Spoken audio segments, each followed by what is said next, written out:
Hi, I'm Paul, the Happy Gilder. Welcome back to my channel.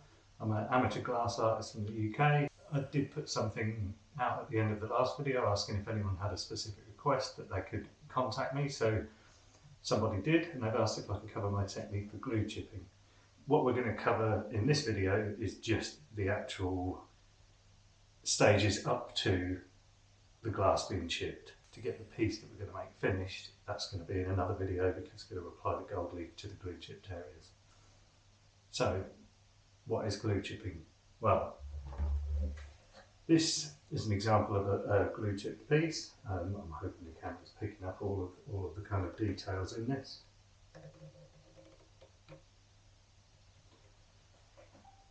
And how this is achieved is the glass is sandblasted, etched with well, in my case, 120 grit aluminium oxide. The areas of the glass that are etched, you then apply hide glue. Wait for it to set, trim off the excess, and now that hide glue, when it dries, it shrinks and it's stronger than the glass. So what it does, it shrinks, grips onto the etched area and rips patterns into the glass. A lot of the techniques that lead up to the point that you apply the glue are covered in my last video, so I'm going to kind of do a time lapse through the whole process of making this piece. But if you want more detail on the bits that are sped up in this video, I've shared a link to the last video on how to make a basic mirror, and that'll lead you up to the point in a lot more detail of how to get to the stage where we start the glue chipping. So I hope you enjoy the video, but if you do, please subscribe to the channel and click the little thumbs up logo. So let's get started. Now I'm just going to run through all of the exact same processes that I went through in the first video on how to make a custom mirror.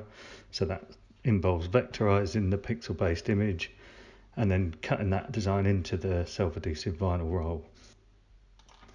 Although I'm going to be using the vinyl for a mask for sandblasting, this isn't sandblasting vinyl, it's just standard vinyl that they use to make shop signs. I just buy it off eBay, it's nothing fancy, just type in self-adhesive vinyl roll. I always buy it in black because the mirrors that I get have got a kind of pale green backing. So firstly, it's easy to see where you need to sandblast when it's in the machine. But secondly, it is quite difficult when you're sandblasting. You want to see the light coming through as the coating comes off. And if you've got a pale vinyl, it's much more difficult to see where you have actually sandblasted already. So black has always been really good for me. When it comes to actually sandblasting the back of the mirror, if you've never used a sandblaster before, it's going to be tempting to use this in a similar way that you'd use a kind of spray paint, which is, an even spread quite far away, but that's not how this works. You want to be quite close up, I'd say just a few inches away, doing really slow movements until you can see that light coming through, and then moving on just gradually around the piece until you've blasted away all of the back coating.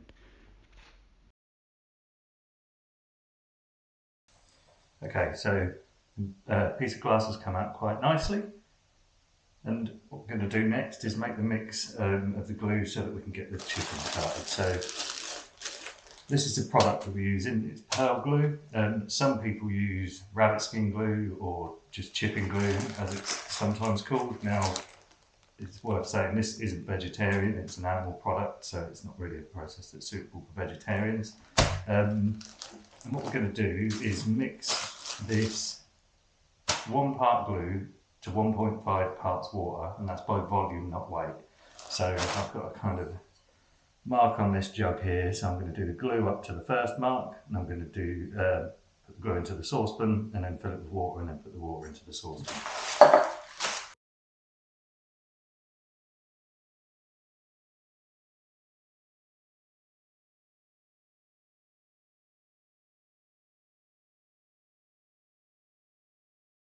So I'm just going to leave that to sit for 45 minutes so that the glue absorbs a lot of the water, and we'll move on and heat it up.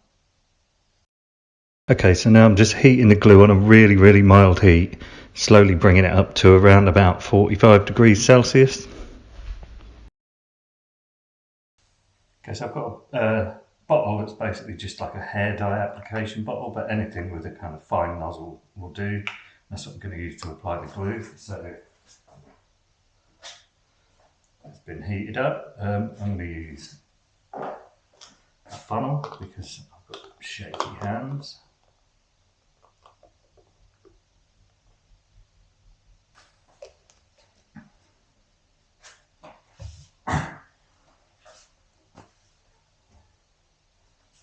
So I'm going to apply this to just the S, and it doesn't need to be accurate. You know, it's nice to stay in the lines. The vinyl might hold it in if you kind of can pour it steadily enough, but if not, I'm going to wait for this to cool down a bit, and then obviously I can't pour it within the lines.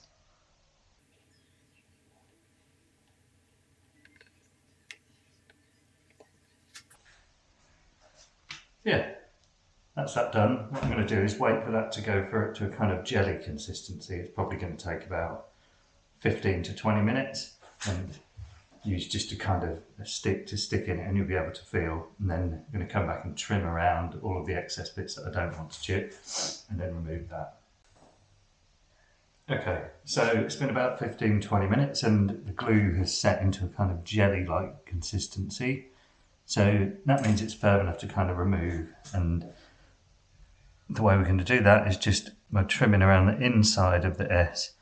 Now, although when you look at this, it looks like I've got a really accurate and steady hand, I haven't at all. It's just that pushing the tip of the blade against the vinyl means you can kind of, you know, accurately cut this out without having to kind of worry about tracing something and having a steady hand.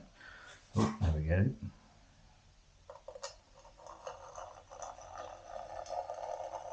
So what's going to happen after this is I'm going to wait for this to set again, but this time into a kind of, until it's quite hard, so that when you tap on it you can hear that it almost sounds like when you're tapping on a bit of glass.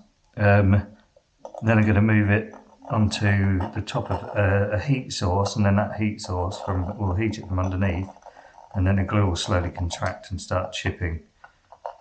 Now, another thing to be aware of when you're chipping glue is that firstly the glue is going to contract, and then it's going to literally jump off the glass.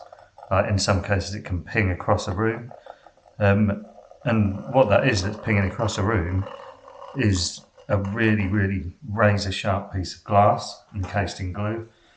So not only is it kind of dangerous if you're going to tread on it, but if you've got pets, they will eat it because it's just kind of dried animal skin. So you really need to do it in a room where you know, if you've got dogs or cats, that they're not going to get anywhere near it, because it's going to be no good if they eat a shard of glass.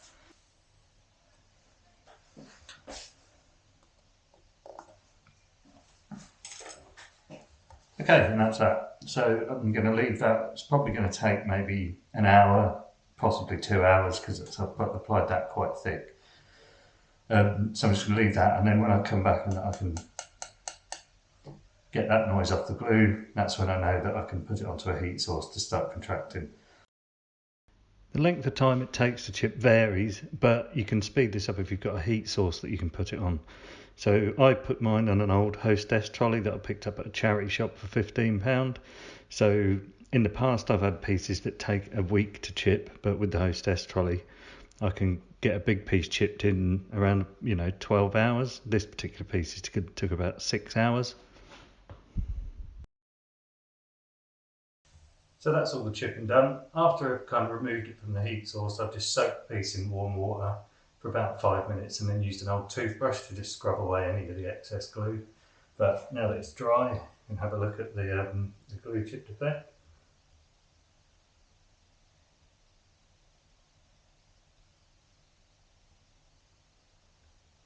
Not sure if you can see, but on the curve of the S, the glue has kind of taken a tiny little bit of the silver out, but that's not a problem. I don't think I've ever made a glue chip piece that hasn't had a few chips taken out of it, but once you apply the gold leaf, that kind of blends into that and it's completely invisible.